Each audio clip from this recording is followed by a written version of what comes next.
36% of Americans live paycheck to paycheck. 64% of Americans that have businesses break even or lose money. Most people don't have any money and have accepted the fact that they don't have any money. They don't have any leftover money. They're fearful of money constantly. They overspend. They don't know how to produce money. They definitely don't know how to multiply it. The land of the brave and the home of the free, it's not even close to the truth. It's just important for people to understand that complaining has no value. And if you complain about not having enough money, work more. If you complain about not having work-life balance, spend more time on vacationing and your family. It's super simple. Let your actions dictate instead of sitting there and feeling like you're not in control. Poor people say, I can't afford it, I can't do that, I don't have time. It's an escape, you know what I mean? It's easy to say, I can't afford it. Oh, I'm too tired. Oh, I can't go to the gym. You know, when you could go to the gym, but no, I can't. Truth is, I'm just too lazy to go to the gym. Money doesn't have value, right? And this is an important thing that most people don't immediately understand, is that money itself doesn't have value. Money is a vector for transmitting value. It's how you express value. But the value isn't in the money, it's in the product or service you bought with it, and it's in the labor you gave in order to acquire it in the first place. That's where the value comes from. There's nothing intrinsically valuable in the money. You shouldn't put money in a house, you should put money in your brand. You should put money in the marketing. You should promote yourself, not put money in where you and the kids live. Right. Why is that a mistake? Because it's dead money. I mean, it can't, a house can't make you money. A house does not make you money. The only reason people think a house makes them money is they're comparing it to, if I rent, that costs me money. But, you know, if you need to go to a hospital, you don't buy the hospital. You rent a bed to get out of there as fast as you can.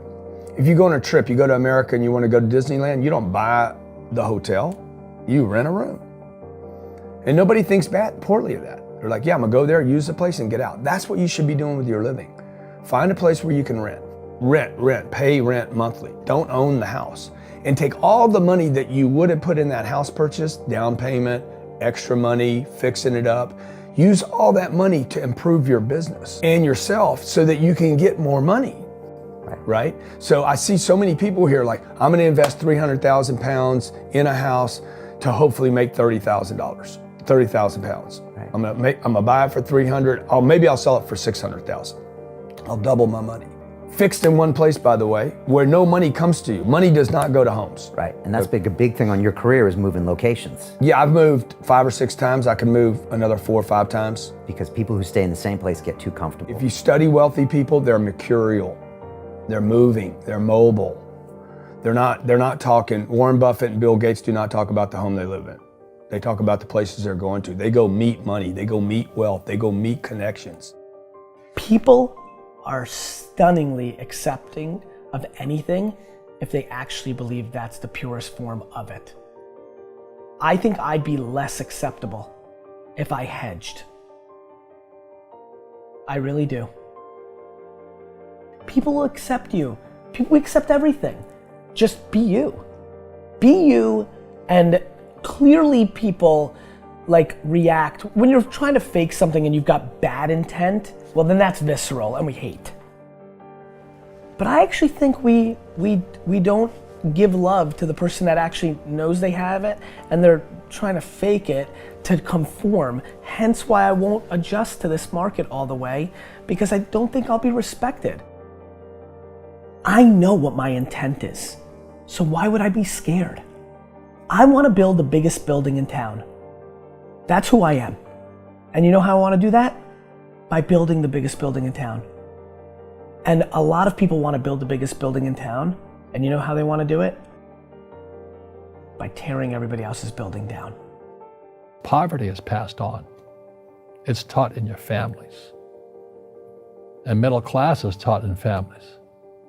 And so the people right now who are sitting at home, who are struggling financially or worried about money or unhappy, they may be making a lot of money, but unhappy with what they're doing, it was probably taught to you. You know, your superego was taught, get a job, work hard, or you'll never be rich, or the rich are evil, or whatever. And until you change your mindset, Correct. Money won't help you, right? Correct.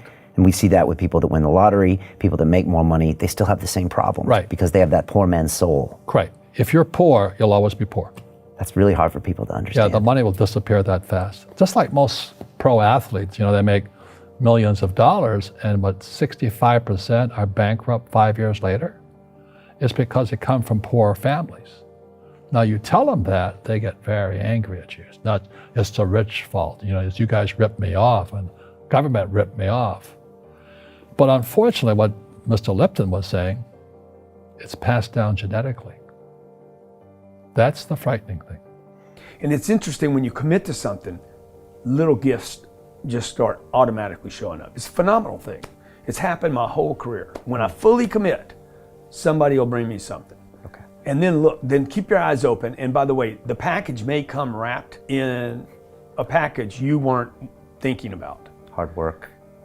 Or like a voice, or like a person, or maybe from a different direction than you thought, or an offering where you're like, you read something about this and that's not the thing.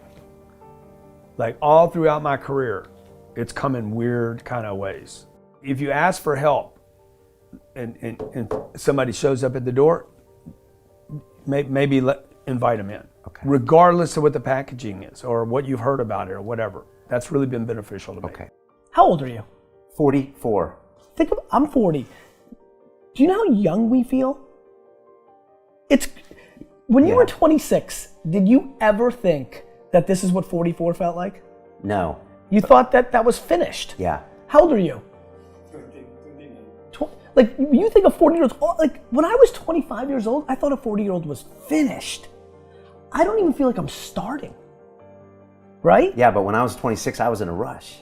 I understand. And all of those guys and girls on the streets last night, when you say that to them, like their face kind of goes blank, because all the stuff they watch, MTV, music videos, it's all about the bling now and the this now and the this now. And MTV's tamed. You start following people on Instagram and it's a disaster. They're all pushing it's all about champagne and private planes and you can get it too and just sign up for my course.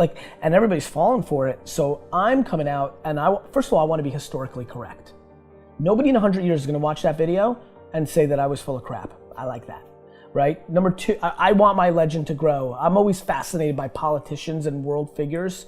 Like Winston Churchill, his brain continues to grow. Yeah. Right? I want that. When I'm dead, I want to be in the ground at peace knowing my legend's growing. I want that.